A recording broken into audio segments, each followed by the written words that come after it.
This is just a video to relieve a bit of boredom in the lockdown and the weather's not too brilliant. So that's obviously the little compressor I bought a couple of months ago off eBay for 168 quid I think it was. 4,500 psi, that one. I've got a 4 litre bottle, a 3 litre bottle and a 7 litre bottle. This is my normal whip that I use for my Wolverine. I've got a different one I use for my RM8, which is a different fitting. Got my HW97 here. This has got the Pard NV007 on it. Obviously my normal aux scope, which is 4x16x50 side focus.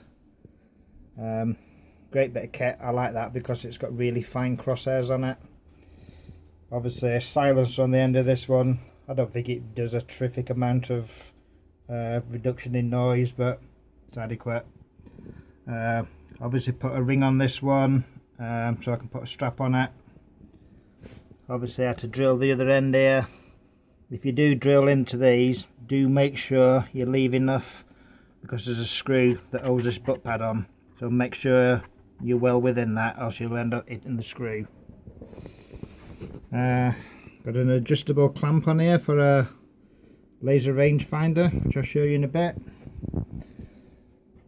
Obviously my Wolverine, this is the one I mainly use for my rats. Obviously you got the Pard NV008 LRF on it, 10 shot magazine.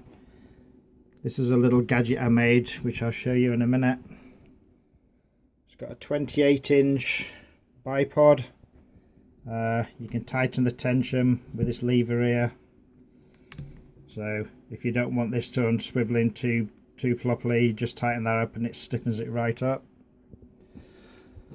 And I got my RM8, same scope as the HW97, the laser rangefinder on that one, which I'll show you again in a minute. This one's got an adjustable, well, it's not adjustable, it's just a clamp for the NV007. This one fits pretty much every scope, comes with various rings, attachments to do that. This is the only actual gun I've got, or the only gun I've ever owned, that you can actually decock. Once you cock it, you can actually decock it, which is a great little feature. Again, this is a bipod I extended. I extended it by probably about 8 inches. So this bipod is nearly 30 inches, this bipod. Not quite sure if you can see that. But this has just got a knurled little knob that you use for tightening it, but you can never tighten it up enough with that. So this one is a little bit floppy. I need to get a better clamp for that to adjust it. I do carry quite a selection of pellets, as you can see. My main pellets is these ones, which is the JSB Heavies, and they fit all three of my guns. I do have various other ones. I've got me gimmicky pellets, so these are pretty damned accurate in all my guns. But at 13-14 quid for 200, it's not something I'll be buying again. A couple of pellet sizes there, total waste of time. Total waste of money buying them, don't even bother. They might suit you, I don't know, but they'll probably end up going in the bin. A couple of magazines from my RM8.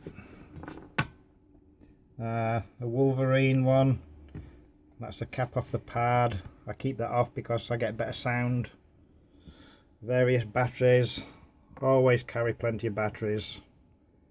Obviously the Amps Plus ones, 3,500 milliamp hours, and they do last a long time.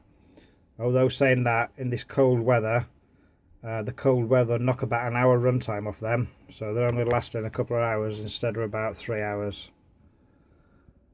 That's my chronograph, I'll show you in a minute. There's another rangefinder, various torches, IR lights, I'll show you these bits in a minute. That's a new thermal I bought. I keep cotton buds because they're ideal for cleaning around the breech and little fiddly parts you can't get into. I use Napier gum cleaner for cleaning the barrel. I'm an avid barrel cleaner. I don't care what anybody says, whether lead is self-lubricating or whatever. I keep my barrels clean and they're always pristine. There's a little 6" to 9" bipod. I mainly use that for long distance target practice. I keep a spare spring from the HW97. And in the summertime I have some Calypso mozzie spray really, but it just keeps insects away. Just spray it around your wrists, around your neck, around your ankles, stops any ticks going up and down. Little bit of a bizarre thing, but this is motorbike chain lube. Obviously it's liquid, and what I use that for, at the end of, I'll show you, on the underlever of the HW97 there's a spring in here, and when you pull the trigger, obviously it goes off. You hear the spring in the action, which I've quietened down with a couple of spring guides, and I kept getting a resonating noise and I never knew where it came from. After doing a bit of googling and looking at forums and things, they were all saying it was coming from the stock because it's plastic. Well, it turned out to be coming from here, and it's like a pinging ring is all I can explain it as. So obviously pull the lever down, it's got a ball bearing in, spring loaded. So I just push the bearing in, squirted the grease in there, let it set because it sets over a period of time, and that has quietened it right down. I can't pop that out a minute. So when you close it now, it's just a thud and no pinging noise or anything. So that quietened all that down. Several caps which I use. These are caps when I used to do clay pigeon shooting for Cornwall. You used to shoot for Cornwall, then every time you shot the team you got a cap. That was my last one, 2001. I did have a few more, but the mice set them. So I'll just show you some of my other bits and get back very shortly. So this is the little clamp I made. It's a bit difficult to see in this light, but what it is, this is a scope ring, which obviously I've chopped down. This is a scope accessory ring, and obviously I drilled a couple of holes in it to put into the clamp for my dovetail rail.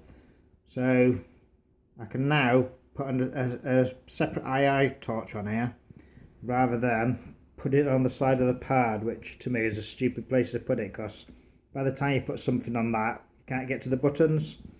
So I've made that, and I've got a review coming up on a IR torch, which is a 940 NM stroke 850. So that should be a good little torch to put on this one as a review. So this here, let me just pick it up. This here is my laser rangefinder, which I use with my pad MV007. I've got my rat tail switch here, so obviously I can turn it on. But obviously when you've got the pad on the back and you shoot in night time or even daytime really, if you keep both eyes open, because you're looking at this and you're looking down the pad as well, this image looks like it's on the pad. So it's a great little feature really. Bit bizarre, but you've got to shoot with both eyes open, or you won't see it, otherwise you'll be closing one eye here to look at that, and vice versa. But literally just keep both eyes open and the image you see on here will come out on your pad screen. Quick tip, interesting, well I think so anyway. So this is the other NV007 mount. Obviously I put a couple of wraps of tape around that just so it grips the rings, and it comes with various size rings for various size scopes. You know, it goes from quite small to quite a big scope. It probably does pretty much cover probably 90% of scopes, if not all of them. I don't know, because I can only go by what I've got. All it is, just unscrew that, and this just drops off, and then that ring is obviously on there. I think this was 30 something quid, something like that. I'll try and get a link or description what it is, and I'll probably just put it on the bottom of the screen so you can see what it is. Right, so this is a pad NV007, which is on my spring powered rifle. Now what I had to do with this, because obviously there's not a terrific amount of recoil on the 97, but these recoil, and I had problems with this creeping over a period amount of time. Usually probably, I don't know, every maybe 40 to 50 shots, this would just keep creeping back. So what I did to stop that, I wrapped a few wraps of tape around this. I got this here as a sunshade which goes on the end of the scope. So what I've done, I've cut a piece out of it, cut a ring out of it a bit. But on the inside of this, you can't really see it on video, but it's got like loads and loads of rings. Looks like it's threaded, but it's not. Can't quite see it.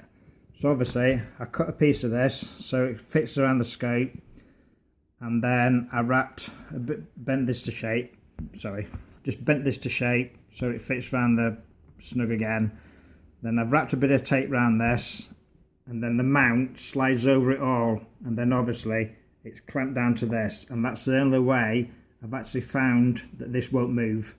So I don't know if it'll work on every spring powered rifle. I can't see why not, but obviously it can't move because there's grooves in here and it's gripped on the tape. Then there's tape around this, and then the clamp over the top of that, which grips it all together. And trust me, it hasn't moved in probably over a tin of pellets so far. So if you don't want it to move, it's a good idea to do. You probably notice that on all of my pads, well, both of them anyway, I always take the eyepiece off. I hate that eyepiece being on there. It's quite restricting because you've got to push your eye so far up against the rubber to get a field of view, but without it, you know, you get a much more field of view. So this is my telescopic tripod. It goes quite tall, I think something like 1.7 meters, something stupid like that. Taller than me anyway. First thing I did with it, did away with the original screws because, to be honest, they just kept coming loose and I was forever tightening them. So I just got some normal bolts, cut them to length, nipped them up tight, and there's no way they're coming loose. So this is just purely for use with my spring powered air rifle. Now this is some of the bits I use. This is a tracer torch, 400 I think it is. It's an IR torch, very light. To be fair, I don't really use it because with the pads and other night vision I've used, you get lines running up and down the screen. But I think people are turning in these to, they can put a laser in them and use it as a laser IR torch. So not one I use much really. This is one I got with a night vision kit. Great little torch really. Never had any problems with it. It's been a good torch. Nothing bad to say about that. I got this one which I did a review on, which is the Artemis T28. Obviously adjustable mount, and it does make a big difference having an adjustable mount to focus a beam. This is one with a green, white and red. I'm partway sort of doing a video with that one, just using it for lamping rats. My other torch is my normal head torch I use. 2 batteries in here, although it does run on one. 4 different modes. Flashing mode, no reason what it's there for, probably just something to do with bikers or something. That'll last a good 2 or 3 outings. I think that was about 10 quid off eBay. Great little torch for the price. This is the rangefinder, an LE032. This one's off my Springer. I've got one on my RM8 as well. So the little rat tail on that. They've both got adjustable mounts. So the adjustable, obviously, so you can focus with the little crosses or liners or whatever it is that flashes. This is my chronograph. It's a cheap one. X-Cortec Mark III, whatever that means. Came off eBay. Can't remember how much it was. 50 odd quid, something like that. I don't know if they make them anymore, but I do believe they do an equivalent. But works perfect for me. This is another one I bought off eBay. Sawoki, whatever it's called, Suoki. Just a little rangefinder. It's only a daytime one, but it's spot on accurate. It doesn't do any half meters, anything like that. Always rounds it up, say, I don't know, 49, 50, 51 meters, something like that. It won't actually give you like 49 and a half, anything like that. I think that was 70 quid off eBay. Never let me down. Battery lasts 3 months, something like that, depending how much you use it, obviously. This is the latest gadget I bought. This is an HTI thermal imager. What a fantastic bit of kit this is. This one's got the 25mm lens, 4 modes for I don't know what you call it really, for imaging. It goes from sort of picking up heat sources in white, you flick a switch, then the heat sources turn black. It's got like a rainbowy one which shows up red and yellows and all them kind of colours, and then the other one is like an orange, which is pretty much virtually everything orange, but what you're looking at, or what the heat source you're looking at, comes up a lot brighter. So another good little feature. But yeah, love that. I've used it 3 times now, twice on ratting, and you spot rats where you would never see rats before. Great bit of kit. I used it a few days ago rabbit shooting. I shot a rabbit, I couldn't find it with my torch, stuck this on, found it straight away. Well worth the money. I think it was about 700 quid. It's about 300 quid cheaper that you can get on like eBay or Amazon or anything like that really. So just a quick review of my kit. I've tried to keep it as short as possible. If you've got any questions, just fire away and I'll answer them as honest as I can.